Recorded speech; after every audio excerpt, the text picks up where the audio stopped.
Hey guys, how's it going?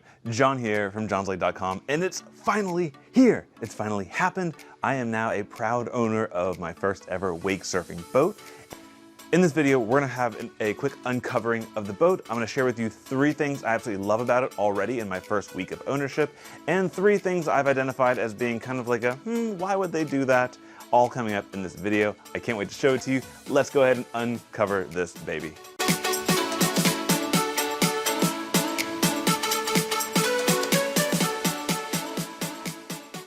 All right, she's uncovered, and yes, it is the Supreme ZS232. This boat is insane. I love it so much. And in this video, I want to cover with you 3 things I love about it and 3 things that could probably be improved and might already have been. All right, let's cover the first one. All right, so the first thing I love about this boat is simply it is gorgeous, both on the water and here on my lift. It just has a certain aggressive look to it, but without being overly, it probably looks like a boy toy, like just a fun thing for me. But it has also that glimmer, that shine when the sun hits it just right. It is absolutely gorgeous. I think the Supreme company has done a really good job overall of kind of hiding the fact that this is in the value class of towboats. It's technically competing against the likes of Axis, some of the other value boats in the class. And for me, from what I've seen with the research I've done, Supreme has really set themselves a little bit above the rest of the competition in their class range. I think they're punching up higher than their weight class. So love that about this boat. All right, I'm sitting in the captain's chair right now, and the second thing I really enjoy about Supremes in general, and this boat in particular, is just how the wave functionality works, like the mechanics, the engineering behind it. I came from a pretty decent career in engineering, and I can appreciate good science, like the good engineering design when I see it. I'm gonna get you kind of closer where you can see the screen. I wanna walk you through some of the things I really like about it. All right, so we're looking at the dash right now, and some of the things I really appreciate about how this entire system works is that it uses a ton of ballast. So you can see here, this is the 2021 model year, by the way, so little things have changed year over year. But you've got a ton of different tanks that hold up to about 5,000 pounds of real water ballast on board. And that's different than some of the other brands, like Axis and Malibu. They don't put as much water on board, and they rely on the wedge, the power wedge, which is pretty cool. It makes a nice wave, I mean, no knocking it, but it's kind of simulating the effects of water weight, and it's doing it in a way that kind of impacts how the boat flows through the water a little bit more. And this actually tries to work with the water weight to weigh it down, create still a massive amount of displacement in the water, and you can fill things up individually. You can either fully fill it, drain it. I don't have the engine running right now, so I'm not gonna do this on this video, but it's kind of showing you, I really appreciate how customizable it is. Another thing I like about this from the surf perspective is, again, this is a value class boat, but it's still able to customize exactly how you want the wave to look. So in this particular setting here, this is actually the previous owner I bought it from, he really dialed in the wave just right. So with one click of a button, I can hit activate, and it'll start to fill all these up to 100%, the bow and the center tank to 80, and the non-surf side to 80 as well, and it creates an amazing wave, which is so cool that you can do that with a touch of a button.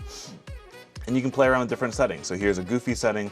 Here's, if I want to go back to the dock, it will not automatically, like I set this up, but you can automatically have it drain all the water off the boat, set your cruise control up to a cruising speed. I put it here 25 to get home, and turn all the surfing system off as well. Not only is it customizable in terms of the water displacement, but on your tabs, this works differently than other brands, those that have the power wedge, because it's not just surf right or surf left, like on or off. It allows you to put a level from like 0 to 100 on all of the 3 individual tabs, but it is just so cool that you have a level of customization. It does come with a drawback, and the drawback is that you really have to test and find out what works, and the wave can be a little bit finicky on this particular model. Like you might find a beautiful wave, but if you bring on 4 more people and they don't sit in a decent area on the boat, it might kind of mess the wave up a little bit. All right, and the third thing I truly love about this boat is simply the fact that this is a value boat, but as soon as you step inside, it does not feel like it. Everything from the touch of the vinyl, I've been on several brands value class boats, and the vinyl on there just feels cheap, feels very fake, and this is solid. This feels nice and heavy, when I've got 3 kids and they're always bouncing around. It's got great features like the built-in heaters. I can move this bench up and have a rear-facing gallery view for watching the people surfing. It's just done a great job of choosing places to cut cost in order to save and increase the value, but it did not skimp out on the surfing system, except for one notable exception, which we'll talk about in the dislike. And just overall, it feels like a boat that will last a long time. It will retain its value for a long time, and it's going to create years and years of lasting family memories for our family, and hopefully for yours as well if you decide to get into the Supreme family.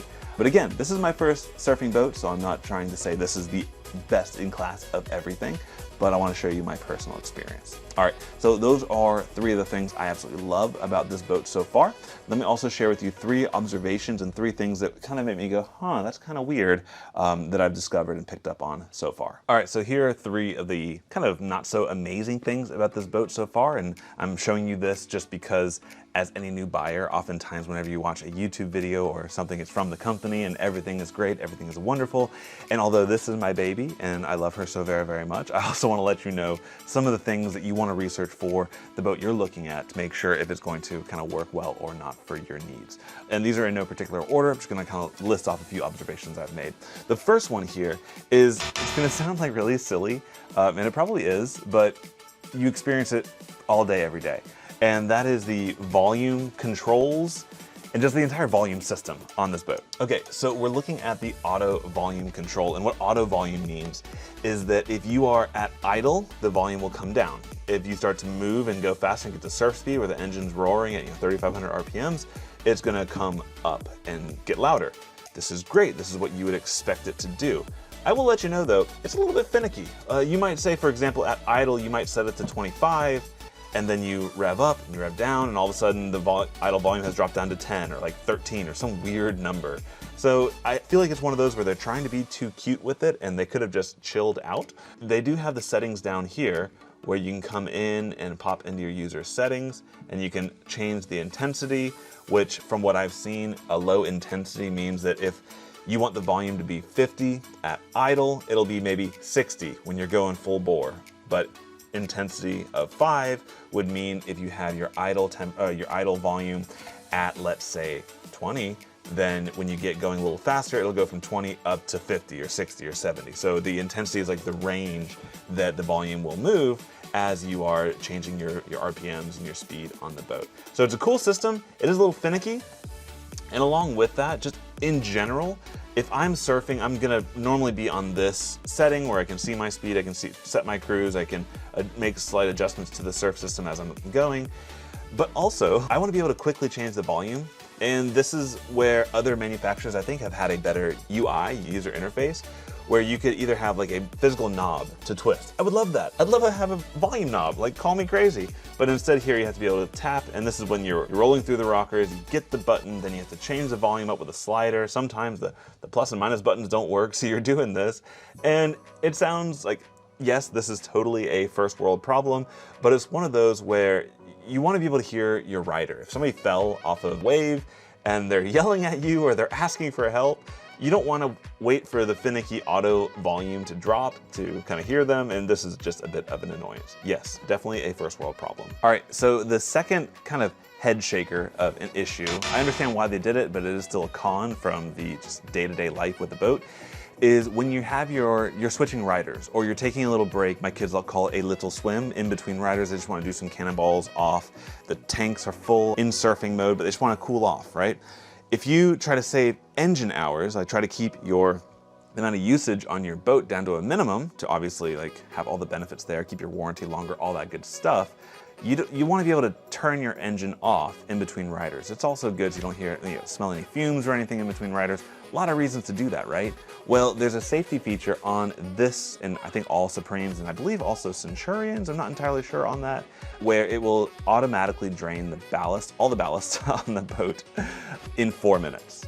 So it's the most stressful rider change out and the most stressful little swim in between your little relaxing day on the water, because you want to save hours, you want to save the gas. I think it's like a gallon per hour of just idling.